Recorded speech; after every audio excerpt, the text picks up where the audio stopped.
তহিদ আফ্রিদিকে গত রাতে গ্রেপ্তারের পর আজকে ঢাকায় আনা হয়েছে এবং তাকে আদালতে তোলা হয়েছে। আদালত ওই হত্যা মামলায় তাকে 5 দিনের রিমান্ডে নেওয়া হয়েছে। এটা মানে এরকমই হবে, 2 দিন 3 দিন 4 দিন 5 দিন রিমান্ডে। কিন্তু আমি প্রথম আলোর পুরো রিপোর্টটা পড়লাম যে কাঠগড়ায় রেলিং ধরে মাথা নিচু করে দাঁড়িয়েছিলেন তহিদ আফ্রিদি। এটা শিরোনাম। ক্যাপশনটা দেখেন, তহিদ আফ্রিদির একটা ছবি দেয়া হয়েছে।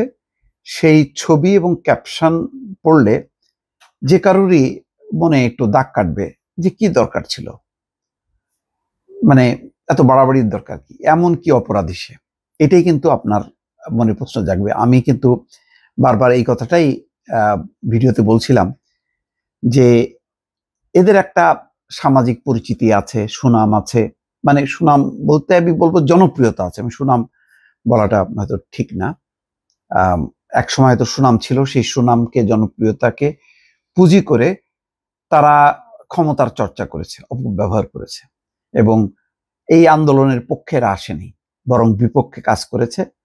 ডিবি হারুনের ঘনিষ্ঠতার অনেক নমুনা সামাজিক যোগাযোগ মাধ্যমে প্রকাশ পেয়েছে। কিন্তু যেটা হয় যে মোটা দাগে তো এর চেয়ে অনেক বড় বড় অপরাধ করেছে, সত্যি সত্যি গুলি চালিয়েছে, সত্যি সত্যি নানা অপকর্মের সঙ্গে যুক্ত হয়েছে, মানে হাজার হাজার কোটি টাকা পাচার করেছে, শত কোটি টাকা পাচার। সেই তুলনায় তো তহিদ আফ্রিদি কিছুই না। এটা এক ধরনের চামচামি, এক ধরনের ওইটার ব্যবহার করা। আমি বললাম তো মাই টিভির ওই মালিক নাসিরুদ্দিন সাথী, এই তহিদ আফ্রিদির বাবা, এরা সবাই মিলে একটা ক্ষমতার একটা চক্র, এই শেখ হাসিনার ক্ষমতার একটা অংশ। এটা অপরাধ, কিন্তু আপনি মোটা দাগের বড় বড় মানে বিষয় না ধরে এইগুলি নিয়ে নাড়াচাড়া করাতে হচ্ছে যেটা, সেটা মানুষের মধ্যে একটা সহানুভূতি জাগাচ্ছে। দেখেন তহিদ আফ্রিদির একটা অসহায় চেহারা এবং সে হাঁপাচ্ছে, এবং ক্যাপশনেই আছে, আদালতের হাজতখানা থেকে এজলাসে আনার সময় সিঁড়িতে হাঁপাতে থাকেন তহিদ আফ্রিদি। সে হাঁপাচ্ছিল, কেন হাঁপাচ্ছিল জানি না, বলা হচ্ছিল যে সে অসুস্থ। এটাও হইতেও পারে, এটা বানানো যাতে সে রিমান্ড পায়, সহানুভূতি তৈরি করার জন্য, এটাও হইতে পারে। আবার সত্যি সত্যি হইতে পারে, মানুষের তোর অসুখ বিসুখ কার কি আছে এটা তো বলা যাবে না। কিন্তু বর্ণনাটা আপনি পুরো রিপোর্টটা পড়লে যেটা আসবে যে সে কতখানি বড় অপরাধী, সেটা কিন্তু এই রিপোর্টের মধ্য দিয়ে প্রমাণ হলো না।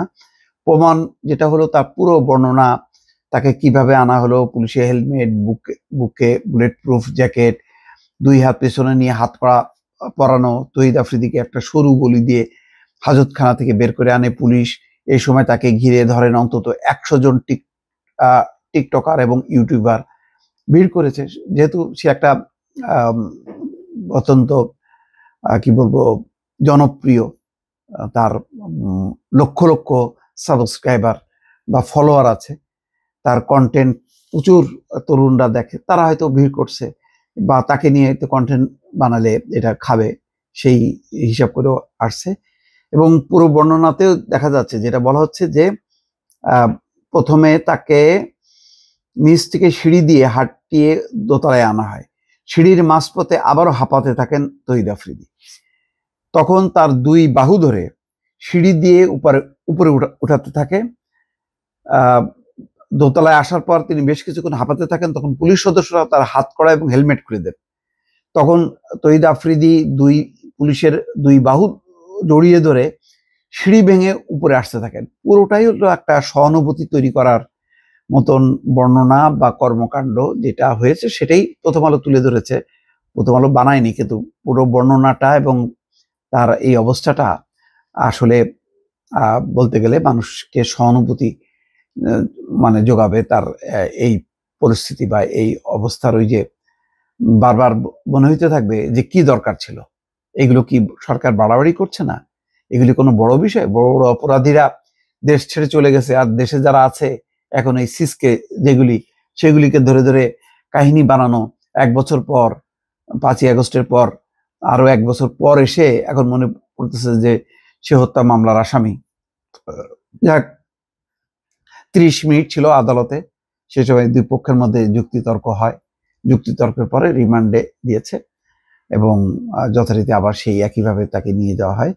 তো এই রিপোর্টের যেটার মানে উপসংহার যদি টানা যায়, এতে সরকারের খুব একটা প্লাস পয়েন্ট কিন্তু হইল না, যে সরকার একটা খুব ভালো কাজ করলো, একটা সাংঘাতিক একটা অপরাধীকে ধরলো, এটা কিন্তু কেউ মনে করবে না। বরং মনে হবে দূরে, এটা তো ইগনোর করলে পারতো, এটা তো ওভারলুক করা দরকার ছিল, কি দরকার আছে এই সমস্ত গুলি করা। বরং আমি বারবার বলছি যে এগুলিকে ধরতে গেলে অন্য সত্যিকারের কাহিনী নিয়ে আসতে হবে, সত্যিকারের ঘটনা নিয়ে আসতে হবে, সেইভাবে মামলা করতে হবে। এইভাবে গণহারে হত্যা মামলা দিয়ে আটক করে রিমান্ডে নিলে যে খুব এটার সত্যতা, এটা মানুষ মনে করবে যে হ্যাঁ সত্যি সত্যি সে হত্যা মামলার আসামি, সে বোধহয় যুক্ত ছিল এই ঘটনার সঙ্গে।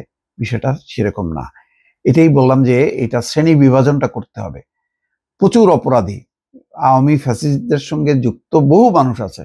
আপনি ক্যাটাগরি যদি না করে সবাইকে এ ক্যাটাগরিতে ফেলান, অর্থাৎ ওই আসুজ্জামান কামালও যা, হাসিনাও তাই, তহিদ আফ্রিদিও তাই, এইভাবে যদি ক্যাটাগরি করেন, এটা ভুল হবে, এটা ভুল সিগন্যাল যাবে, এবং এটা শেষ পর্যন্ত বুমেরাংও হইতে পারে। দর্শক ভালো থাকবেন, আল্লাহ হাফেজ।